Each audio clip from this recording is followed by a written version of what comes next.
En los años más duros de la Revolución Mexicana, cuando el norte ardía en pólvora y traiciones, hubo un hacendado que no se conformó con ver derrotado a Pancho Villa. Quería verlo humillado, arrastrado por el suelo, su rostro marcado y su cuerpo colgado en la entrada del pueblo como advertencia para cualquiera que se atreviera a desafiar su poder. Ese hombre, cegado por el odio, decidió que la única manera de acabar con el Centauro del Norte era comprando la muerte.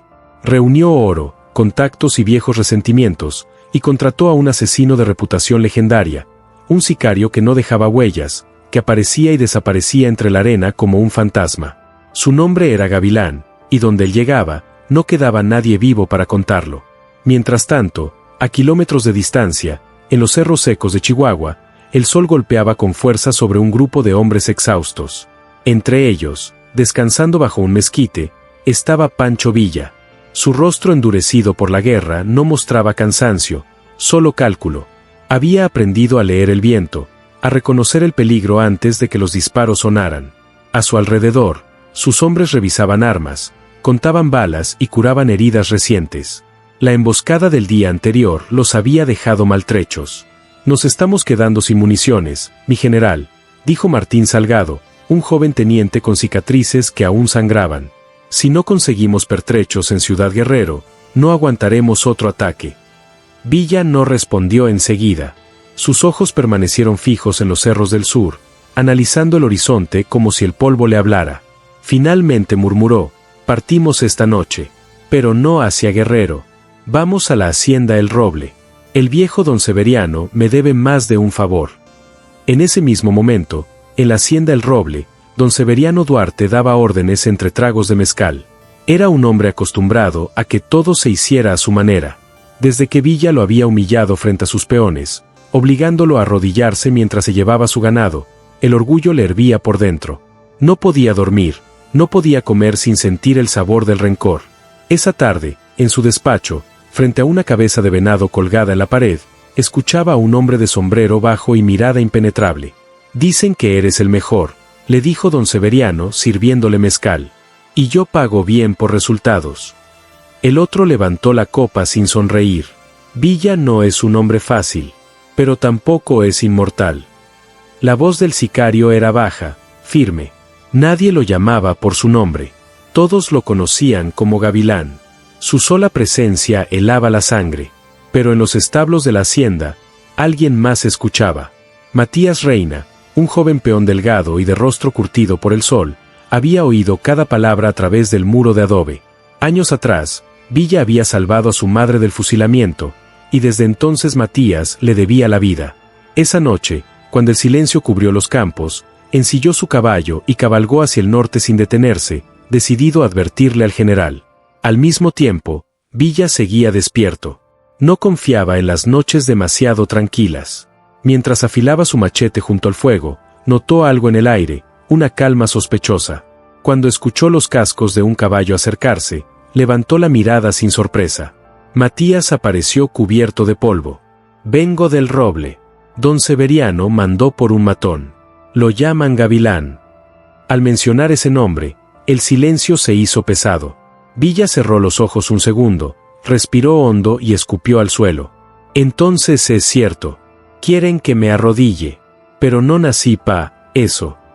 Sin perder tiempo, Villa reunió a sus hombres y dividió el grupo en 3 escuadras. «No huiremos esta vez. Vamos a cazarlos».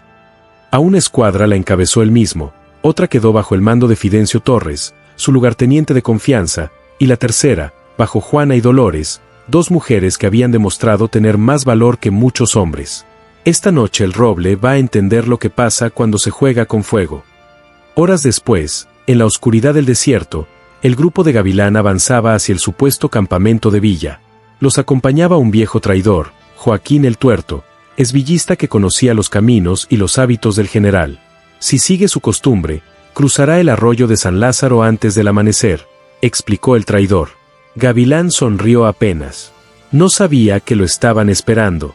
El campamento que creían encontrar no era más que un señuelo, mantas viejas, fogatas apagadas y cascos de caballo enterrados a medias en la arena. Desde las sombras, los villistas aguardaban en silencio. Cuando los asesinos entraron al claro, Villa levantó la mano. 3 disparos al cielo rompieron la noche, y el infierno se desató. Las balas volaron en todas direcciones, los caballos relincharon y los hombres de Gavilán cayeron sin entender de dónde venía el ataque. Uno fue alcanzado de inmediato, otro trató de huir, pero la metralla lo derribó. ¡Cúbranse!, gritó el tuerto mientras rodaba por el suelo. Desde la colina, Villa observaba con una calma fría. Ese Gavilán tiene olfato, pero hoy no le va a servir de nada, murmuró antes de ordenar a Dolores rodear el flanco izquierdo. El sicario intentó reagrupar a los pocos hombres que le quedaban y refugiarse entre unas rocas, pero Villa ya lo había previsto. Desde el este, Juana y sus francotiradores los esperaban. «Nos tienen rodeados», gritó uno de los pistoleros. «Cállate y dispara», rugió Gavilán.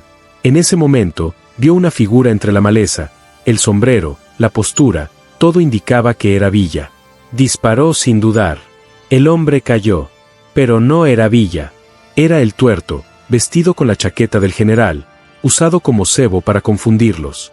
Mientras el sicario trataba de entender qué había pasado, escuchó una voz detrás de él. «¿A quién crees que mataste, Gavilán?» Giró lentamente. Villa estaba de pie, apuntándole al pecho con el rifle. «Si me mata, nunca sabrá quién más lo quiere muerto», dijo el asesino, intentando ganar tiempo. «¿Y tú crees que no lo sé?», respondió Villa sin mover un músculo. «No es uno, son muchos. Pero a mí no me mata el dinero. Me mataría traicionar a mi gente». Gavilán trató de sacar un cuchillo oculto, pero Dolores lo derribó de un golpe seco en la mandíbula. Cuando despertó, estaba amarrado a un mezquite. Frente a él, Villa afilaba su cuchillo con una piedra. «Tranquilo. Vamos a hablar», dijo el general. «Y si me mientes, te dejo los coyotes». Bajo esa amenaza, el sicario terminó confesando todo: los pagos, las órdenes y los nombres de los que habían financiado el intento de asesinato. Al amanecer, mientras Villa preparaba su siguiente movimiento, Fidencio y Juana ya cabalgaban hacia el roble con un grupo de revolucionarios. La orden era clara: tomar la hacienda, proteger a los trabajadores y ajustar cuentas con el patrón. Don Severiano, sin saber lo que se venía, pasaba la noche bebiendo sin descanso. Caminaba de un lado a otro en su despacho, sin noticias de Gavilán ni de sus hombres. «Cuando amanezca salimos con 20 rifles. No pienso esperar más», dijo con la voz quebrada por la ansiedad. Pero lo que lo despertó al alba no fue el sol, sino el sonido que más temía: el galope de decenas de caballos acercándose y el eco de la revolución tocando su puerta. Los cascos golpeaban la tierra seca con fuerza, haciendo temblar el suelo. El sonido se extendía como un trueno, y los peones en la hacienda sabían que algo se acercaba. Don Severiano salió a la explanada con el ceño fruncido, intentando distinguir entre la nube de polvo que se levantaba por el camino. Al principio creyó ver a Gavilán regresando victorioso, tal vez con la cabeza de Villa como trofeo. Pero cuando las figuras se definieron entre el polvo, el corazón se le detuvo. No eran los suyos. Los pañuelos, los sombreros, los rifles, eran revolucionarios, y venían directo hacia él. «¡Es Villa!», gritó un capataz desde la torre del granero. El grito se esparció como fuego en rastrojo. Los hombres del hacendado corrieron en todas direcciones buscando armas, algunos tropezando, otros abandonando sus puestos sin mirar atrás. Pero ya era tarde. A la cabeza de los jinetes venía Juana, con la carabina apoyada al hombro y la mirada de quien no teme morir. Detrás, Fidencio y una docena de soldados endurecidos por años de guerra avanzaban a paso firme, cerrando el cerco. Fidencio apuntó su revólver a la puerta principal. «Abraham, no la echamos abajo», gritó. Nadie respondió. Desde dentro se escuchaban pasos, llantos, rezos, el sonido torpe de alguien moviendo muebles para bloquear la entrada. Don Severiano retrocedió unos pasos, intentando mantener la compostura. Las sirvientas corrían a esconder a los niños.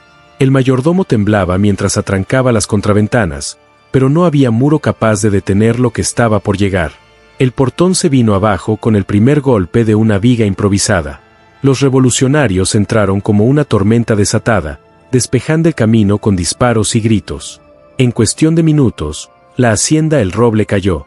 Los hombres de Villa controlaron cada pasillo, cada habitación. En la terraza, Juana se sentó en la silla de mimbre que solía ocupar el patrón, apoyó su carabina sobre las rodillas y esperó. Cuando trajeron a don Severiano, el hombre estaba pálido, empapado en sudor, con la mirada perdida. «Qué buena hora para regresar, patrón», dijo Juana, con una sonrisa amarga. «Justo pensábamos ir a buscarlo».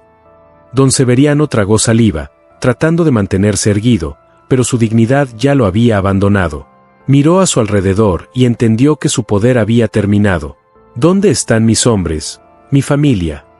«Tus hombres huyeron y tu familia está a salvo. No venimos a matar inocentes, venimos por ti», respondió Fidencio con voz seca. El hacendado fue empujado hasta el centro del patio, obligado a arrodillarse frente a sus propios peones, los mismos que por años vivieron encadenados a su deuda. Entre ellos estaba Matías, que lo observaba con una mezcla de rabia y compasión. «Fuiste tú», alcanzó a murmurar don Severiano, mirando al joven. «Villa salvó a mi madre», respondió Matías sin apartar la vista. «Usted solo la condenó a seguir sangrando por migajas». Entonces se escucharon pasos firmes. Desde la entrada principal apareció Pancho Villa. Su figura se recortaba contra la luz de la mañana, y el silencio se apoderó del lugar. 2 soldados arrastraban a Gavilán, herido, con el rostro cubierto de sangre seca. «¿Cómo supiste?», preguntó don Severiano con voz temblorosa. Villa se acercó despacio, los ojos fijos en él. «La tierra tiene oídos, Severiano. Creíste que podías conspirar desde tu sillón sin que el pueblo me avisara». El hacendado intentó hablar, pero Villa levantó una mano y lo calló. Luego hizo una seña. Trajeron un baúl desde el despacho. Al abrirlo, don Severiano quedó sin aliento. Joyas, dinero, escrituras, títulos de propiedad, todo lo que había acumulado durante años. «Esto ya no es tuyo», dijo Villa con calma. «Esto vuelve a quienes lo ganaron con el sudor». El viejo cerró los ojos, como esperando despertar de una pesadilla. Pero al abrirlos, el general seguía allí, implacable. «Tráiganme papel y tinta», ordenó Villa. Frente a todos, le dictó a un escribano un documento donde don Severiano cedía la mitad de sus tierras a los trabajadores. «¿Y si me niego a firmar?», alcanzó a decir el hacendado, apenas respirando. Villa no respondió. Hizo un gesto a Fidencio. 2 hombres arrastraron a Gavilán al centro del patio. El sicario forcejeaba, pero los soldados lo sujetaban con fuerza. «Tú decides, Severiano», dijo Villa. «O firmas, o ves lo que pasa con los que me traicionan». El silencio fue insoportable. Finalmente, con las manos temblorosas, el hacendado firmó. Villa tomó el documento, lo levantó frente a todos y su voz retumbó. «Estas tierras ahora también les pertenecen. Ningún patrón vale más que el trabajo de quien las hace producir. Y si alguien intenta arrebatárselas, me mandan aviso, que yo mismo volveré a ajustar cuentas». El patio se llenó de murmullos. Algunos lloraban, otros se santiguaban. Matías apretaba los puños, sin poder contener las lágrimas. Era el final de una era, el principio de otra. Don Severiano permanecía de rodillas, derrotado, cuando Villa se acercó una vez más. «Para que nunca olvides lo que hiciste», dijo en voz baja. Fidencio le entregó una navaja. Villa asintió. Los soldados sujetaron al hacendado y la hoja dibujó una L en su mejilla derecha. El grito resonó por toda la hacienda. No era un castigo de muerte, era una marca eterna. Villa se limpió las manos con un pañuelo y miró a Gavilán, que seguía arrodillado. «Tú no mereces ni el plomo que costaría matarte», le dijo. «Pero vas a servir de ejemplo». Ordenó colgarlo en la entrada de la hacienda, bajo el arco que tantas veces cruzó con soberbia. Le colgaron una tabla al cuello. «Traidor y cobarde. Que el sol te castigue, Gavilán. Que te vean todos y aprendan lo que pasa cuando se vende la lealtad». Con el documento en mano y el baúl cargado, Villa se preparó para marcharse. Antes de montar, se volvió hacia don Severiano, que seguía en el suelo, sosteniéndose la cara marcada. «¿Sabes qué es lo peor de todo?», dijo el general. «Que no te maté. Vas a vivir. Vas a ver cómo estas tierras florecen sin ti. Y vas a entender lo que es perderlo todo sin que te quiten la vida». Montó su caballo y dio la orden de retirada. El grupo se alejó levantando una nube de polvo dorado bajo el sol del norte. Detrás quedaron los trabajadores, que comenzaron a salir de los rincones, todavía incrédulos. Algunos lloraban, otros se abrazaban. El miedo se había ido. Por primera vez eran dueños de su destino. Don Severiano no dijo una palabra. Se quedó en silencio, con la cara manchada de sangre, observando la figura inmóvil de Gavilán colgando en la entrada. El viento soplaba con calma, como si el desierto guardara la escena para siempre. Y así, en aquel amanecer, no se escribió una venganza. Se escribió justicia. Ahora, si llegaste hasta aquí, no te vayas. La siguiente historia está a punto de comenzar, y lo que pasa en ella supera todo lo que has visto. Haz clic y continúa, porque apenas estás viendo cómo nació la leyenda del norte.